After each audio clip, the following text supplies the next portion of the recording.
तेवढ्यात तिला स्वयंपाकघराच्या दिशेला एक सावली दिसली. क्षणभर तिच्या अंगावर शहारा आला. एवढ्या रात्री कोण असू शकतं? कुठला चोरबीर तर नाही ना? पण जर घरातलंच कुणी असेल तर? हे सगळं मनात चालू असतानाच ती पुढे सरकली आणि स्वयंपाकघरात डोकावून पाहिलं. अंधार असल्यामुळे स्पष्ट दिसत नव्हतं, पण कुणीतरी उभं होतं. थोडा विचार करून तिने लाईट चालू केली आणि समोर एक मुलगा उभा असल्याचं तिला दिसलं. गौरीच्या मनात लगेच विचार आला, हा तर घरातला नाही म्हणजे चोरच असावा. ती किंचाळणार इतक्यात त्या मुलाला तिच्या चेहऱ्यावरचा भाव लक्षात आला आणि तो तिला थांबवण्यासाठी तिच्या दिशेने धावला. पण धावताना त्याचा तोल गेला आणि तो पडणारच होता. तेवढ्यात त्याने गौरीचा हात पकडला. गौरीही अचानकपणे सावरू शकली नाही आणि दोघंही धडधडीतपणे जमिनीवर कोसळले. गौरी थेट त्या मुलावरच पडली. ती भीतीने डोळे मिटून पडली होती. कबीर, तू इथे काय करतोयस? या आवाजाने दोघेही भानावर आले. ते घाबरून एकमेकांपासून दूर झाले आणि पाहिलं तर समोर अनन्या उभी होती. कबीर, उंची 5 फूट 9 इंच, गोरावर्ण, सडपातळ पण फिट शरीरयष्टी, रुद्रनंतर कॉलेजमधल्या मुलींच्या हृदयात घर करणारा मुलगा आणि अनन्याचा मावस भाऊ. अनन्या परत बोलली, तुम्ही दोघं इथे काय करत होतात? गौरी पटकन म्हणाली, मला वाटलं कोणीतरी चोर घरात घुसलाय. हे ऐकून अनन्या हसायला लागली, पण कबीर मात्र मोठ्या डोळ्यांनी तिला घुरायला लागला. तो चिडून तिच्याजवळ आला आणि म्हणाला, मी कबीर? तुला चोर वाटलो मी? एवढा देखणा मुलगा चोर कसा वाटला तुला ग? गौरी डोळे खाली घालून, सॉरी, पण तुम्ही काहीसे देखणे आहात असं नाही आणि चोराच्या चेहऱ्यावर कधी लिहिलेलं नसतं की तो चोर आहे आणि एखादा देखणा मुलगा चोर असू शकत नाही का? हे ऐकून अनन्या जोरजोरात हसायला लागली आणि त्याचवेळी कबीर रागाने काहीतरी पुटपुटत स्वयंपाकघरातून बाहेर निघून गेला. आपलं हसू आवरत अनन्या म्हणाली, हा कबीर आहे, माझ्या मावशीचा मुलगा, त्याचं घर आपल्या समोरच आहे. गौरी, तर मग तो असं चोरासारखं नेहमी येत असतो का?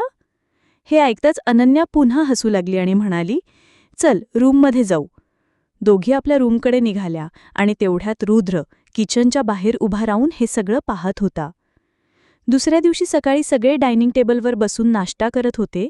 तेवढ्यात रमाशंकर म्हणाले, ही गौरी आणि अनन्या कुठे राहिल्या? सुधा, अहो बघा ना, आल्या त्या, पायऱ्यांकडे इशारा करत. सगळ्यांचे लक्ष त्या दोघींवर गेले, पण रुद्र आणि कबीरची नजर मात्र फक्त गौरीवरच खिळली होती. गौरीने येल्लो व्हाईट कॉम्बिनेशनचा पटियाला सूट घातलेला, उंची साधारण 5 फूट 4, दुधासारखी गोरी, नाजूक व रेशमी त्वचा, डोळ्यात गडद काजळ, पातळ गुलाबी ओठांवर हलकी पिंक लिपस्टिक, केस वरून गुंफून साधीशी वेणी, पूर्णतः साधेपणात गुंफलेली, पण तरीही बघणाऱ्याचं लक्ष तिला पाहूनच थांबत होतं. त्यांची नजर फक्त तेव्हाच हटली जेव्हा सुधा म्हणाल्या, गौरी, तू खूपच गोड दिसतेस, तुला कुणाची नजर लागू नये. असं म्हणत आपल्या डोळ्यातील काजळी तिच्या कानामागे लावली. आजी, ज्या खूप वेळापासून रुद्र आणि कबीरकडे पाहत होत्या, लगेच म्हणाल्या, अरे आपल्या घरच्यांचीच नजर हटत नाहीये, कॉलेजमध्ये काय होईल ह्या मुलीचं? हे ऐकून ते दोघेही गडबडले आणि एकत्रच म्हणाले, आम्हाला कॉलेजसाठी उशीर होतोय, आणि दोघं तिथून निघाले. तेवढ्यात सुद्धा रुद्रला थांबवत म्हणाल्या, आज रिमिशाची फॅमिली डिनरला येणार आहे, वेळेत परत या हं. रुद्र, हो आई, मला काल रात्रीच रिमिशाने सांगितलं, मी येतोच. इतकं बोलून तो पुढे निघणारच होता. तेवढ्यात त्याला ऐकू आलं, गौरी, अनन्या, ही रिमिशा कोण आहे? अनन्या, रुद्रभाऊंची गर्लफ्रेंड. लहानपणापासून दोघं एकत्र शिकले आहेत, फॅमिली फ्रेंड्सही आहेत आणि पुढच्या वर्षी त्यांचं लग्न होणार आहे. गौरी, अच्छा बरं. आणि दोघी कॉलेजसाठी निघाल्या. कॉलेजमध्ये पोहोचताच अनन्याने पाहिलं की तिचे मित्र तिची वाट पाहत होते. त्यांच्याजवळ जाऊन ती म्हणाली, गाईस, आपल्या ग्रुपमध्ये एक नवीन एंट्री झालीये, हिला भेटा, ही आहे गौरी. आणि गौरी, हे सगळे माझे मित्र, रितू, प्रियांका, साक्षी, विशाल आणि अमर. मित्रांकडे बोट दाखवत. सर्वांनी तिला हॅलो म्हटलं आणि त्यांच्या ग्रुपमध्ये आणि कॉलेजमध्ये येण्यासाठी तिचं स्वागत केलं. गौरीनेही हसत सर्वांना हॅलो म्हटलं. तेवढ्यात पाठीमागून कबीर येऊन तिच्या खांद्यावर हात ठेवून म्हणाला, "कोण आहे ही नवीन एंट्री? आपणही भेटूया ना." विशालने त्याला इशारा केला तेव्हा तो गौरीकडे वळला. दोघंही एकमेकांकडे पाहून आश्चर्यचकित झाले आणि म्हणाले, "तू?" हे पाहून सगळेच अवाक झाले की काय झालंय. अनन्याने रात्रीची गोष्ट सर्वांना सांगितल्यावर सगळे हसून हसून बेजार झाले. त्याचवेळी त्यांचा क्लास सुरू होण्याची वेळ झाली आणि सगळे क्लासमध्ये गेले. क्लासमध्ये सर्वजण बसले होते तेवढ्यात त्यांना एक नोटीस ऐकू आली. पुढच्या आठवड्यापासून कॉलेज फेस्टिवल सुरू होणार होतं. त्यामुळे प्रत्येकाला कोणत्या ना कोणत्या उपक्रमात भाग घ्यायचा होता. हे ऐकून काहीजण नाराज झाले तर काहीजण थेट नाचायला लागले. प्रियंका, "अरे यार, हे कॉलेज आहे की काय आहे? इथे शिकवायचं सोडून काहीतरी वेगळंच चाललंय." रितू, "ओये, अभ्यासाचं दुकान, किती अभ्यास करशील? काय उपयोग असा खूप अभ्यास करून? शेवटी पदवी मिळाल्यावर तर लग्नच करायचंय ना." रितूचं बोलणं ऐकून सगळे हसायला लागले. तेवढ्यात प्रियांका बोलली, "गौरी, पदवीनंतर काय करणार आहेस?" गौरी, मी एक प्रसिद्ध डिझायनर बनायचे ठरवलंय, म्हणून पदवीनंतर डिझायनिंगचाच कोर्स करणार आहे." साक्षी, झाली आणखीन एक. प्रियांका एकटीच पुरेशी नव्हती की आता गौरीसुद्धा आली. तेवढ्यात गौरीने विचारलं, "आणि तुम्ही सगळे काय करणार आहात?" प्रियंका, "मला प्राध्यापक व्हायचंय, त्यामुळे अजून खूप अभ्यास करायचाय." अनन्या, "यार, मला तर मॉडेलिंग करायचंय, म्हणून मी यंदाच्या कॉलेज फेस्टिवलमध्येही तेच करणार आहे." साक्षी, "मी तर यार अभ्यासाला कंटाळलीये, पदवी झाल्यावर घरच्यांना सांगून लग्न करणार आहे." विशाल, "मी तर पप्पांचा व्यवसाय सांभाळणार आहे आणि त्यानंतर लगेचच लग्न करणार आहे, कारण दोन्ही घरच्यांची तशीच इच्छा आहे." विशाल, "मी तर पप्पांचा व्यवसाय सांभाळणार आहे आणि त्यानंतर लगेचच लग्न करणार आहे." आता बारी होती कबीरची. तो चेहरा वाकडा करत गौरीकडे पाहून म्हणाला, "मी सांगू का काय करणार आहे?" गौरी, "गरजही नाही, मला काल रात्रीच सगळं समजलं होतं." हे ऐकून सगळे पुन्हा एकदा हसू लागले. तेव्हा कबीर म्हणाला, "मी कॅन्टीनमध्ये चाललोय. Good bye." कॉलेज संपवून सगळे घरी परत येतात. घरी पोचल्यावर सुद्धाताई विचारतात, "गौरी बेटा, कॉलेज कसं वाटलं?" गौरी हसत, "छान होतं काकू." सुधाताई, "छान झालं, मग तुला कॉलेज आवडलं हे ऐकून बरं वाटलं. आता पटकन फ्रेश होऊन तयार हो, रिमिशाचे आईबाबा येतीलच." इतकं बोलून सुधा काकू तयारी पाहायला किचनमध्ये जातात. थोड्याच वेळात जयाताई म्हणजेच कबीरची आई येतात आणि म्हणतात, "सुधाताई, गौरी आली का? कुठे आहे ती?" सुधाताई आवाज देतात, "गौरी, ही कबीरची आई आणि माझी लहान बहीण." गौरी त्यांना नमस्कार करते. तेव्हा जयाताई म्हणतात, "ये ग, इथे माझ्या जवळ बस. मी तुला माझी ओळख सांगते. मी तुझ्या आईची कॉलेज फ्रेंड होते. तुझे बाबा आणि सुधाताई एका वर्गात होते, पण मी आणि तुझी आई एकाच वर्गात होतो. अगदी तुझ्या आईसारखीच सुंदर दिसतेस तू. कॉलेजच्या वेळी तुझी आईसुद्धा अगदी तुझ्यासारखीच दिसायची. बरोबर ना सुधाताई?" सुधाताई, "हो, अगदी खरं जया. मी स्टेशनवर तिला आणायला गेले होते तेव्हा क्षणभर मीसुद्धा थक्क झाले होते." हे ऐकून गौरी भावूक होते. तिच्या डोळ्यात अश्रू येतात. हे पाहून जयाताई तिला मिठी मारून म्हणतात, "इथे तुझ्यासाठी 2 माया आहेत ग. कधी स्वतःला एकटी समजू नको. आणि पुन्हा मी या डोळ्यात अश्रू आले नाही पाहिजे." इतकं बोलून त्या तिच्या कपाळावर प्रेमाने किस घेतात. थोड्याच वेळात रेमिशा आणि तिचे आईवडील येतात. दोन्ही कुटुंब एकमेकांना भेटतात आणि बसून आपसात गप्पा मारायला लागतात. जयाताई आणि कबीरसुद्धा येऊन बसतात. तेवढ्यात सुधाताई आवाज देतात, "सरला, चहा नाश्ता घेऊन ये." तेवढ्यात गौरी चहा घेऊन येताना दिसते. हे पाहून सुधाताई म्हणतात, "अगं गौरी, तू कशाला? चहा आणलास? सरलाने आणला असता ना?"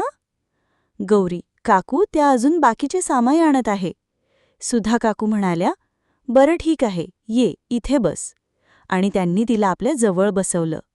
तेवढ्यात रिमेशाची आई विचारते, "वहिनी, ही मुलगी कोण? मागच्या वेळी तर दिसली नव्हती." सुधा काकू काही बोलणार तोच रिमेशा बोलली, "आई, ही गौरी आहे. हिचे आईवडील आता नाहीयेत आणि तिच्या नातेवाईकांनी तिला अनाथाश्रमात पाठवून दिलं होतं. मग आंटी अंकलने तिला आपल्या घरी आणलं, म्हणजे तिचं शिक्षण पूर्ण होईल. आणि आई, सगळ्यात मजेशीर गोष्ट सांगू, जेव्हा ही इथे आली होती ना, तेव्हा रुद्रनं तिला कामवाली समजलं होतं. हे बोलून ती खळखळून हसायला लागली. हे ऐकून घरात सगळ्यांनाच वाईट वाटलं. रमाशंकर आणि सुधा दोघंही रुद्रकडे रागाने पाहू लागले. तेव्हा आजी म्हणाल्या, बाळा, ती अनाथ नाहीये. आता तीही या घराचीच मुलगी आहे, अगदी अनन्यासारखी. आजींना रिमिशा अजिबात आवडत नव्हती. पण करणार तरी काय, ती तिच्या नातवाला आवडते ना. रिमिशा आणि तिचे आईवडील यांना लक्षात आलं की सगळ्यांना वाईट वाटलं आहे. मग तिची आई परिस्थिती सावरत म्हणाली, गौरी बाळा, रिमिशाच्या बोलण्याचा काही वाईट अर्थ घेऊ नकोस. ती फक्त सांगत होती की तुझं काय झालं होतं. गौरी हसत म्हणाली, नाही काकू, मला समजतंय. तेवढ्यात कबीर थोडा वातावरण हलकं करत म्हणाला, अनन्या, चल आपण कॉलेजचं काम पूर्ण करूया. गौरी, तूही ये. असं म्हणत त्याने दोघींनाही हात पकडून जवळजवळ जबरदस्तीने ओढून बाहेर लॉनकडे नेलं. त्याचवेळी रिमिशा रुद्रकडे पाहून म्हणाली, रुद्र, चल तुझं रूम दाखव ना. रुद्र सुरुवातीला नकार देतो, पण जेव्हा रिमिशाची आई आणि सुधाजी आग्रह करतात तेव्हा तो नाही म्हणू शकत नाही आणि रिमिशाला घेऊन आपलं रूम दाखवायला जातो. रूममध्ये पोचल्यावर रिमिशा सरळ बेडवर बसते, पण रुद्र मात्र खिडकीतून बाहेर पाहत असतो, जिथे लॉनमध्ये कबीर, अनन्या आणि गौरी हसत खेळत गप्पा मारत बसलेले असतात. आणि तिकडे बाहेर गौरीचा मूड ठीक करण्यासाठी कबीर सगळ्यांसाठी आईस्क्रीम घेऊन आला होता. ते पाहून गौरी म्हणाली, आणि हां, सगळे देखणे मुलं चोर नसतात. हे ऐकून कबीर, म्हणजे तू मान्य करतेस की मी देखणा आहे? गौरी हसत म्हणाली, अरे पागल, मी म्हणाले सगळे देखणे मुलं चोर नसतात, म्हणजे काही असतात. आणि सगळ्यात मोठी गोष्ट म्हणजे तू देखणा नाहीयेस. इतकं बोलून गौरी अनन्याकडे एक बोळा मारते आणि दोघीही बसल्या बसल्याच हसायला लागतात. आपली अशी बेइज्जती झाल्याचं पाहून कबीर रागाचा अभिनय करत म्हणाला, जर असंच आहे तर परत कर माझी आईस्क्रीम. आणि तो गौरीची आईस्क्रीम हिसकावून पळू लागतो. मग गौरी तिची आईस्क्रीम परत घेण्यासाठी त्याच्या मागे धावते आणि अनन्या मागून ओरडत म्हणते, गौरी, आज सोडू नको या नालायकाला. ही सगळं पाहून रुद्रच्या मनात खदखद उठते. त्याने आपली मूठ घट्ट केली आणि रिमिशाकडे वळून म्हणाला, रिमिशा, चल खाली सगळ्यांसोबत बसूया. सगळे काय विचार करतील. तो निघणारच होता, इतक्यात रिमिशाने त्याचा हात पकडला आणि म्हणाली, रुद्र, आय एम सॉरी, मला बाहेर असं बोलायला नको होतं. कदाचित गौरीला वाईट वाटलं असेल, पण माझा हेतू तिला दुखवण्याचा अजिबात नव्हता. असं म्हणता म्हणता तिच्या डोळ्यात अश्रू येतात. ते पाहून रुद्र तिला जवळ घेतो आणि म्हणतो, मला माहीत आहे रिमिशा, तू मला हे सांगण्याची गरज नाही. मी तुला लहानपणापासून ओळखतो. आता चांगल्या मुलीप्रमाणे स्माईल कर आणि खाली चल, सगळे वाट पाहत असतील. रिमिशा हसत म्हणते, I love you Rudra. Rudra, आता चल. जेव्हा दोघं खाली आले तेव्हा त्यांनी पाहिलं की रिमिशाचे आईवडील निघण्याच्या तयारीत आहेत. ते पाहून रिमिशा म्हणाली, काय झालं डॅड? रिमिशाचे वडील, बेटा, एक महत्वाचं काम निघालंय, त्यामुळे आम्हाला निघावं लागेल. पुन्हा येऊ कधी? तेवढ्यात गौरी, अनन्या आणि कबीर हसत आत येतात. त्यांना पाहून रिमिशा म्हणते, 1 मिनिट डॅड. ती लगेच गौरीचा हात पकडते आणि म्हणते, आय एम सॉरी गौरी, थोड्या वेळापूर्वी जे काही मी बोलले ते चुकीचं होतं, पण माझा उद्देश तुला दुखवण्याचा अजिबात नव्हता. शक्य असेल तर मला माफ कर, प्लीज. हे ऐकून गौरी म्हणाली, अरे नाही गा रिमिशादी, मला तुमच्या बोलण्याचं काहीच वाईट वाटलेलं नाही आणि तुम्ही काही चुकीचंही बोलला नाहीत, त्यामुळे तुम्ही इतकं मनावर घेऊ नका. थँक्यू गौरी, तू खूप छान आहेस. असं म्हणत रिमिशाने तिला मिठी मारली. नंतर रिमिशा तिच्या आईवडिलांसोबत घरी गेली आणि जयाताईसुद्धा कबीरसोबत त्यांच्या घरी गेल्या. संपूर्ण कुटुंब एकत्र जेवायला बसलेलं असता. तेवढ्यात आजीबाई म्हणतात, रुद्र, तुझ्या होणाऱ्या बायकोने तर आज कमालच केली. मला वाटलं नव्हतं की तिला सॉरी म्हणताही येईल. असं म्हणून त्या हसू लागतात. रुद्र हे ऐकून आपल्या आईकडे पाहतो. तेवढ्यात सुधा त्याला हाताने इशारा करत थांबवतात आणि स्वतः बोलू लागतात. सुधा, काय आई, तुम्ही पण ना? जी गोष्ट झाली ती झाली. आता औषध घेण्याची वेळ झालीये. चला पटकन जेवून औषध घ्या. आजी तोंड वाकडं करत, एक दिवस विषच दे मला. माझं बोलणं तुम्हाला खटकलं ना? सुधा, काय आई, तुम्ही पण ना? तेवढ्यात आजोबा मध्येच बोलले, अगं सुधा बेटा, तू पण काय तिच्या बोलण्याकडे लक्ष देतेयस? लग्न झालं तेव्हापासून हिचं हे नाटक बघतोय मी. आजोबांचं हे बोलणं पुरेसं होतं. त्यानंतर आजोबा आणि आजीमध्ये असं काही तिसरं महायुद्ध झालं की सगळी फॅमिली हसून हसून लोटपोट झाली. सगळे जेवण करून आपापल्या रूममध्ये गेले. सुधा मात्र किचन आवरायला लागल्या. तेवढ्यात गौरी म्हणाली, काकू मी पण तुमची मदत करते. सुधा, अगं नाही का बेटा, तू पण जा झोपायला, मी पटकन आवरते सगळं. गौरी, काकू मी तुमच्या स्वयंपाकात मदत नाही करू शकले तरी हे करू दे ना, प्लीज. सुधा, बरं ठीक आहे, मी किचन स्वच्छ करून टाकलंय. ही सगळी भांडी सिंकमध्ये ठेव, उद्या सरला येऊन धुवणार आहे. हो काकू, मी सगळं करते, तुम्ही जा, आराम करा. सुधा तिच्या कपाळावर एक प्रेमळ किस घेतात आणि निघून जातात. गौरी स्मितहास्य करत आपलं काम करायला लागते. ती किचनमध्ये सगळं आवरत असताना तिला मागून कोणीतरी येण्याचं भान होतं. मागे पाहते तर रुद्र तिथं उभा होता. काही वेळ दोघं शांतपणे एकमेकांकडे पाहत राहतात. गौरी म्हणाली, तुम्हाला काही हवं होतं का? रुद्र, हो, मी फक्त पाणी घ्यायला आलो होतो. असं म्हणत त्याने फ्रीजमधून बाटली काढली आणि म्हणाला, तुझं आणि कबीरचं म्हणजे तुझी आणि कबीरची मैत्री फार पटापट झाली ना? गौरी हसत म्हणाली, कबीर, तो पूर्ण पागल आहे, पण मनाने खूप छान आहे. गौरीच्या तोंडून कबीरचं कौतुक ऐकून रुद्राला काहीसं अस्वस्थ वाटलं. त्याने हातातली बाटली अधिक घट्ट पकडली, इतकी की वाटावती बाटलीसुद्धा त्याच्या हातातून सुटण्याची भीक मागत आहे. गौरी म्हणाली, एक गोष्ट विचारू का? रुद्र काहीच न बोलता तिच्याकडे पाहत राहिला. गौरी, तुम्ही रिमिशाला गर्लफ्रेंड का बनवलं? म्हणजे ती चांगली आहे, पण तुमच्या टाईपची वाटत नाही. रुद्रच्या मनात आधीच खूप काही चालू होतं. हे ऐकताच त्याचा संयम सुटला. तो रागात म्हणाला, तुला काय करायचंय? तू या घराची सदस्य नाहीस, त्यामुळे जे तुझं काम नाही त्यात नाक खुपस नकोस, विशेषतः माझ्या वैयक्तिक आयुष्यात. हे ऐकून मोडीला खूप वाईट वाटलं. रुद्रनं तिच्यावर ओरडलं यामुळे तिच्या डोळ्यात पाणी आलं. ती निघून जाण्यास वळली. इतक्यात रुद्रने तिचा हात पकडून तिला जवळ ओढलं. एका हाताने तिच्या कमरेला पकडून दुसऱ्या हाताने तिचा हात वळवून विचारलं, तर मग कोण आहे माझ्या टाईपची? बोल ना मिस गौरी, कोण आहे माझ्या टाईपची? गौरी, मला त्रास होतोय, प्लीज. हे ऐकताच रुद्र तिच्याकडे एकटक पाहतो. तिच्या अश्रूंनी भरलेल्या डोळ्यांकडे पाहून त्याने तिला अचानक सोडून दिलं. त्याच्या हातातून सुटताच गौरी तिथून पळतच आपल्या रूममध्ये गेली आणि आपल्या बिछाण्यावर पडली. पण तिचे अश्रू थांबतच नव्हते.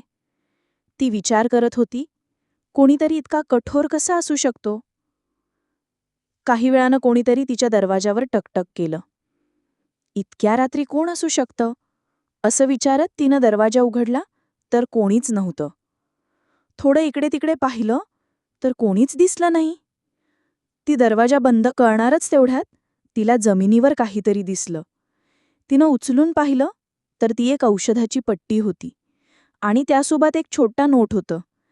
आपल्या मनगटावर लाव, आराम मिळेल. हे पाहून तिच्या डोळ्यातून अश्रू थांबले आणि चेहऱ्यावर एक हलकी स्मितरेषा उमटली. ती हळूच म्हणाली, हे कोणालाच समजणार नाही.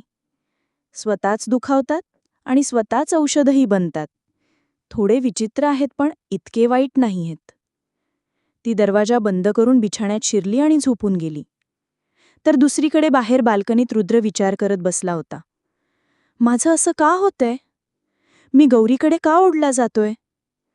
मला तर माहीत आहे की रिमिशा माझ्यासाठी बेस्ट आहे. जी मुलगी मला हवी होती ती सगळी गुणं रिमिशामध्ये आहेत. ती इतर मुलींसारखी नाही.